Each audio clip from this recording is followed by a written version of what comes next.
મહાદેવ કૈલાશ પર્વત ઉપર પાર્વતીને અજમલજીના પૂર્વજન્મની કથા સંભળાવે છે. દ્વાપર યુગમાં ઉદુંબ નામના ગામમાં મંગળ નામનું ભીલ ગામનું ગોધણ લઈ અને જંગલમાં સારવા જતો.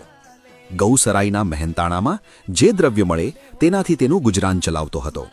અને આ ગોધણમાં ગબ્બરમાંથી એક સોનાના શિંગડા અને પગમાં રૂપાના ઝાંઝરીવાળી શ્વેતરંગી ગાય આવીને ધણમાં ભેગી ભળતી અને સરવા લાગતી હતી. પછી મંગળ ગાયોને ઘરે લઈ જાય ત્યારે તે ગાય આ ગોધણથી છૂટી પડી અને ગબ્બર તરફ વહી જતી.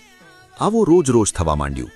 એટલે મંગળે વિચાર કર્યો કે આ ગાયનો પાછળ પાછળ જઈ અને તેના માલિક પાસેથી સરાઈના પૈસા લઈને આવું. મંગળ ગાયની પાછળ ગયો. ગબ્બરગઢમાં બિરાજતા અંબાજીએ એને સરાઈ પેઠે સુપડું ભરીને જવ આપ્યા. જવ જોઈને નિરાશ થઈ ગયો અને સાદરમાં બાંધેલ જવ માર્ગમાં નાખી દીધા અને ઘરે આવીને સૂઈ ગયો. મિત્રો, તમને અમારા વિડીયો પસંદ આવતા હોય તો અમારા વિડીયોને લાઇક કરી કોમેન્ટમાં જય રામાપીર અવશ્ય લખજો અને અમારી સાથે જોડાયેલા રહો. જય રામાપીર.